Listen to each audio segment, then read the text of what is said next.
Von Durango kommend sind wir unterwegs zum Canyonlands Nationalpark im Bundesstaat Utah. Hier am George Rock an der Kreuzung des Highway 191 und 211 biegen wir ab und fahren Richtung Needles. Als wir im Jahr 2000 diese faszinierende Gegend schon einmal besuchten, wussten wir, hier müssen wir noch einmal hin. Schon die Zufahrtsstraße zum Needles-Gebiet zeigt beeindruckende Felsformationen. Die Needles haben ihren Namen von den roten, gemaserten, nach oben spitz zulaufenden Felszacken, die die Gegend prägen. Die Six Shotter Peaks sind sehr markant und weithin zu sehen. Da der Campground im Nationalpark bereits voll belegt war, sind wir kurz vorm Parkeingang in einem privaten Campground untergekommen. Hier an der warmen Felswand gibt es an den Abend bei Lagerfeuer und gegrillten Entspannung pur. Wir schreiben inzwischen den 17. Oktober und die Nächte werden empfindlich kalt. Hier an der aufgeheizten Felswand lässt es sich aber aushalten. An den Folgetagen unternehmen wir ausgedehnte Fahrten mit dem Geländewagen und machen größere Wanderungen. Entstanden ist dieses Gebiet dadurch, dass der Colorado und der Green River tiefe Canyons in das Colorado-Plateau geschnitten haben. Man teilt deshalb den Canyonlands Nationalpark in 3 Teile auf, und zwar erstens in the Needles im Südosten, wo wir jetzt sind, zweitens in Island in the Sky im Norden und drittens in the Maze im Westen. Nachdem wir mit dem Allrad nicht mehr weiterkamen, sind wir die letzten 2 Meilen gewandert, um hier einen Blick auf den Colorado nehmen zu können.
Wir fahren mit dem Auto zum Parkplatz Elephant Hill.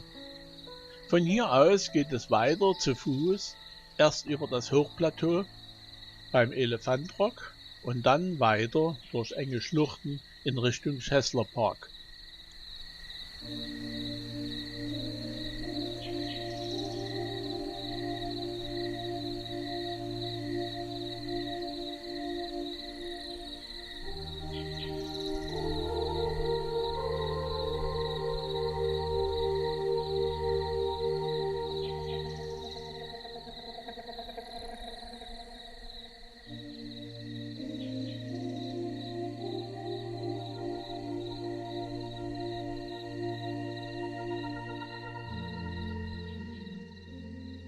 Hier sind wir nun auf unserer längsten Tagestour im Canyon der Big Spring unterwegs. Am Talende geht es steil bergan. Hier bietet sich eine schöne Sicht auf die Umgebung. Auf der anderen Seite geht es wieder steil bergab. Dabei rutschen wir teilweise auf dem Hosenboden den Hang hinunter, um nicht zu stürzen. Angekommen im Squaw Canyon wandern wir wieder zurück. Insgesamt waren es etwa 12 Kilometer.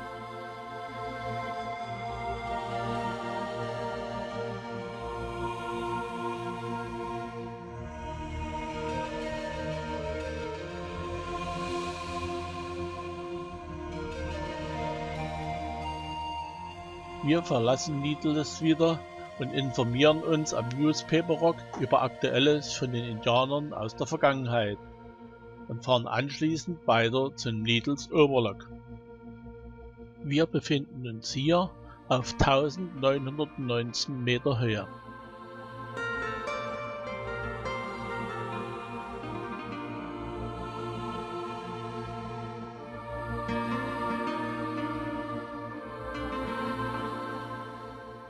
Auf der Fahrt Richtung Moab am Highway 191 kommen wir an der Wilson Arch vorbei. Sie ist ein natürlich entstandener Sandsteinbogen mit einer Spannweite von rund 28 Meter und einer Höhe von etwa 14 Metern.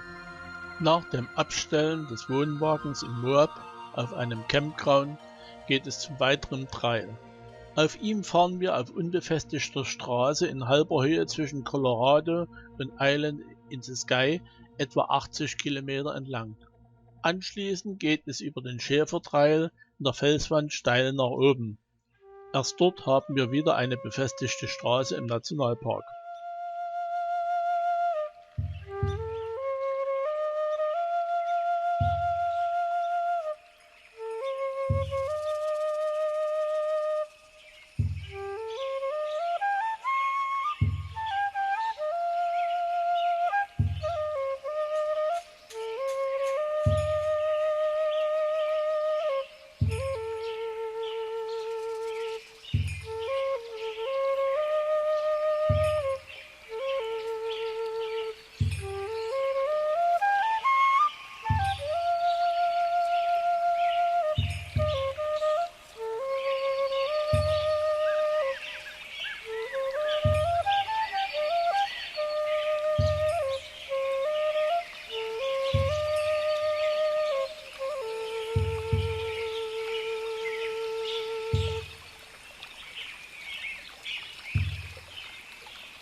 Es ist schon relativ spät am Abend, wo wir den Detours Point, einen Statepark, erreichen. 300 Meter unter uns sehen wir den weiteren Trail und weitere 300 Meter tiefer fließt der Colorado. In der Ferne ist die Hochebene Island in the Sky.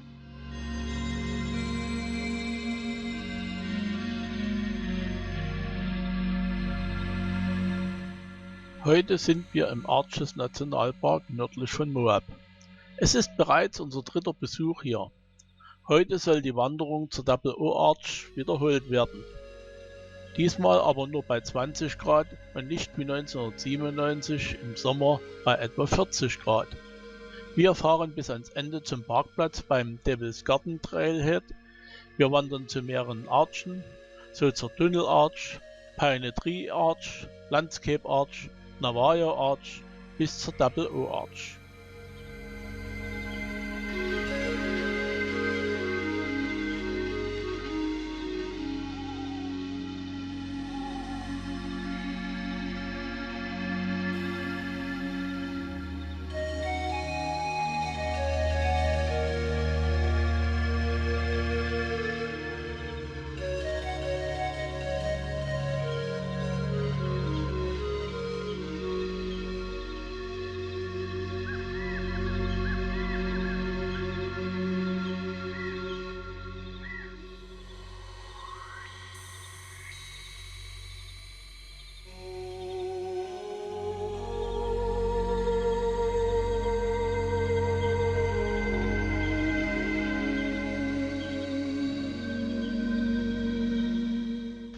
Zurück von der Wanderung fahren wir zum Viewpoint für den Delicate Arch.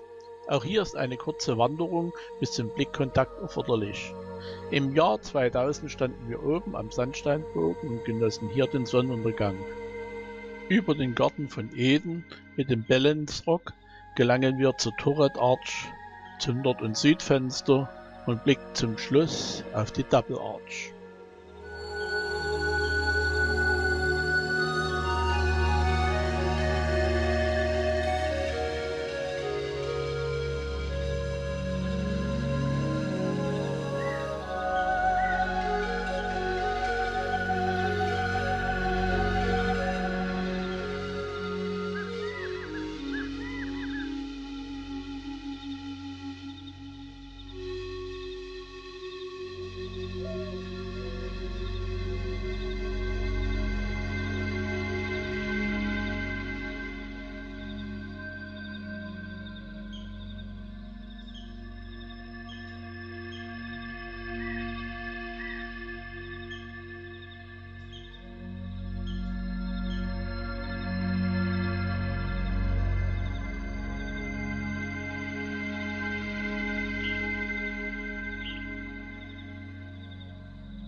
Wir haben den Arches Nationalpark und damit auch Moab bereits verlassen und fahren Richtung Süden weiter. Beim Mexican Head Rock biegen wir ab und fahren Richtung Goseneck. Hier stellten wir unseren Wohnwagen ab und fuhren Richtung Monument Valley. Monument Valley ist Indianergebiet und wird von den Navajos verwaltet. Vom Besucherzentrum aus schaut man auf das weltberühmte Panorama der drei Butten. Von links nach rechts sind es die Westbutte, die Eastbutte und die Merrick-Butte. Innerhalb des Gebietes ist eine unbefestigte Straße freigegeben für jedermann. Wir nutzen das und fahren mit unserem Auto durch diese mythischen Felsformationen.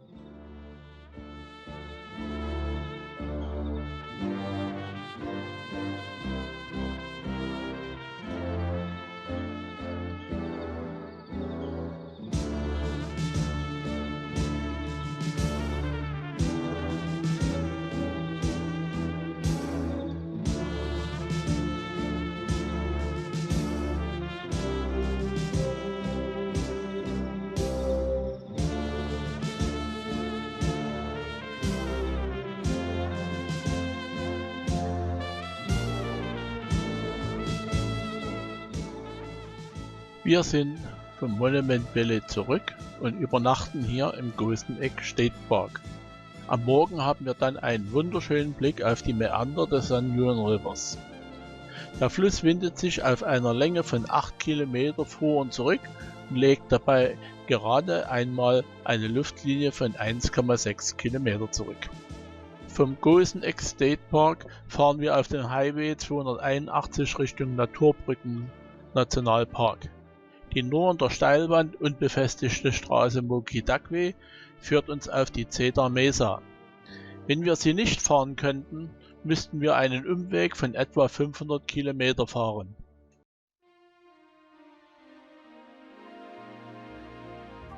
Hier im Nationalmonument Naturbrücken gibt es 3 natürliche Steinbrücken, die Sipapu, die Carina und die Ovajomo-Brücke.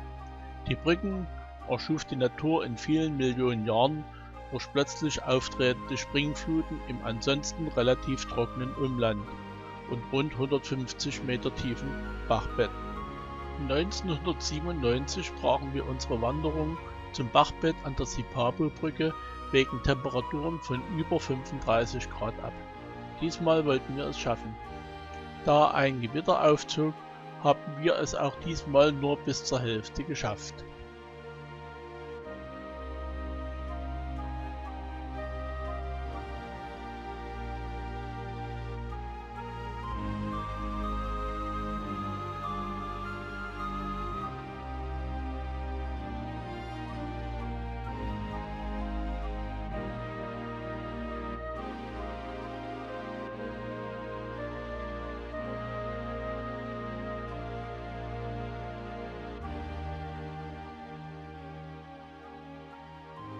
Wir sind auf dem Highway 95 unterwegs, um über Hanksville zum Goblin Valley State Park zu kommen.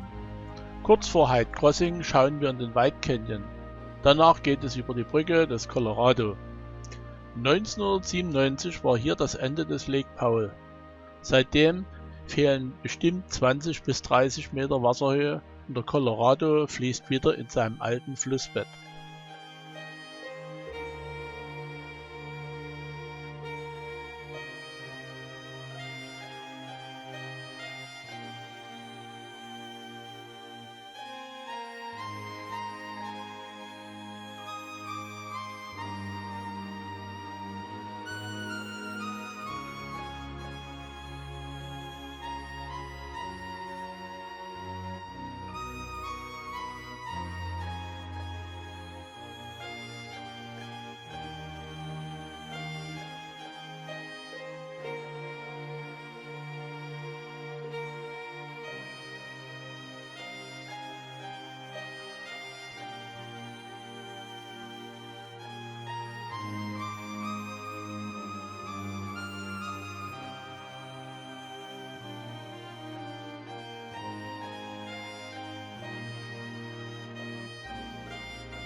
(1997) wollten wir schon einmal im Goblin Valley State Park Halt machen. Da wir damals ein gemietetes Wohnmobil hatten und für uns unbefestigte Straßen verboten waren, konnten wir die 25 Kilometer bis zum Park nicht fahren. Heute sind die Straßen befestigt. Es wäre aber auch für unser Gespann kein Problem gewesen, über unbefestigte Straßen hierher zu kommen. Wir wandern kreuz und quer im Tal der Kobolde und bestaunen die unterschiedlichsten Erosionsformen hier im Sandstein. Es hat sich auf jeden Fall verlohnt, diese Gegend zu besuchen.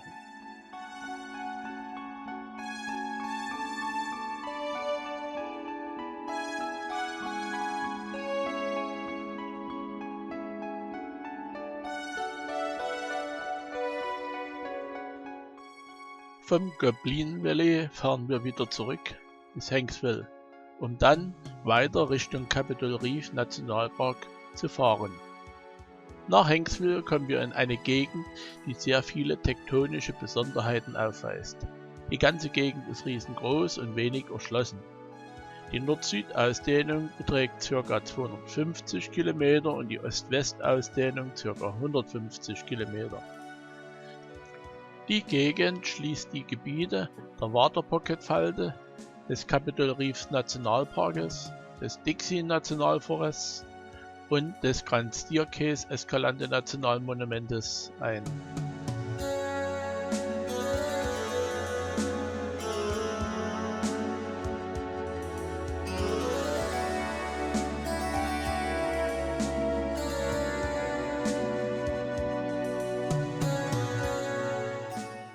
Auf dem Campingplatz des Capitol Reefs Nationalpark stoppen wir. Hier können wir Rehe beobachten, die fast auf Tuchfühlung zu uns kommen. Sie sind an den herabgefallenen Äpfeln als Futterquelle interessiert. Am nächsten Tag gehen wir wandern und sind dabei meist ganz allein unterwegs. Wir fahren mit dem Auto bis zur ersten Schlucht, dem Grand Wash. Hier gehen wir die erste Runde wandern. Wir setzen mit dem Auto um und wandern in einer weiteren Schlucht, der Canyon Gorge. Da das Gebiet riesig ist, kann man meist nur hin und zurück wandern. Für Rundwege braucht man Tage.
In der Ortschaft Torre biegen wir nach Süden auf den Scenic Byway 12 ab und fahren durch den Dixie Nationalforest. Auf 2900 Meter haben wir ganz schön viel Schnee. Wir schreiben heute den 29. Oktober.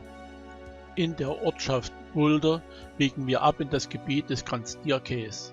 Im Deer Creek finden wir einen Mini-Campground, der unser Ausgangspunkt für die Fahrt auf unbefestigter Straße in die Waterpocket-Falte, zu Deutsch Wassertaschenfalte, ist. Die Hebung der Waterpocket-Falte erfolgte vor etwa 50 bis 70 Millionen Jahren. Dabei wurden nur die westlich dieses Bruches gelegenen Schichten um bis zu 2000 Meter angehoben.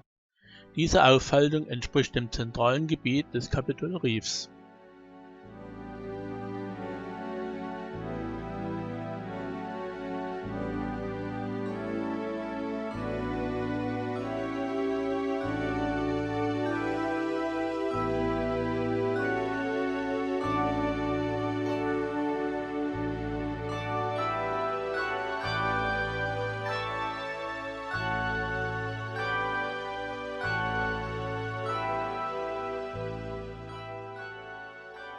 Nach Boulder geht die Straße auf dem Bergrücken entlang. Auf dem Homestead Overlook genießen wir die Sicht nach allen Seiten. Danach geht es abwärts in das Tal des Escalante Rivers.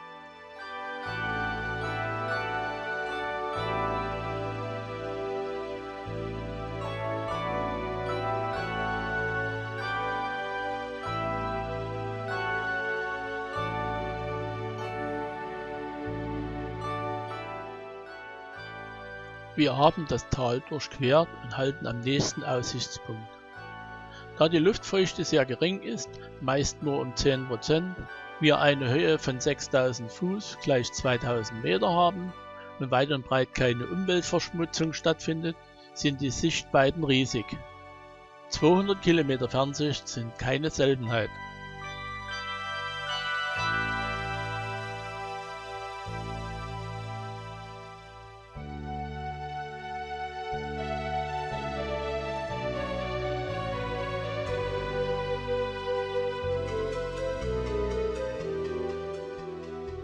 Angekommen im Bryce Canyon Nationalpark, der sich auf der Höhe von 2500 Meter befindet, machen wir Halt auf einem Campground am Eingang.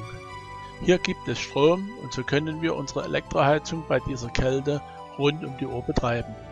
Es ist noch früh am Tag und wir fahren bis zum Ende des 29 Kilometer langen Scenic Drives, der zu den insgesamt 13 Aussichtspunkten führt. Der Bryce Canyon ist im eigentlichen Sinne kein Canyon, sondern gleicht eher mehreren natürlichen Amphitheatern, die durch das Zusammenwirken von Wind, Wasser und Eis die Kanten des Plateaus erodierten und die einzigartigen geologischen Strukturen der säulenartigen Felsnadeln formte.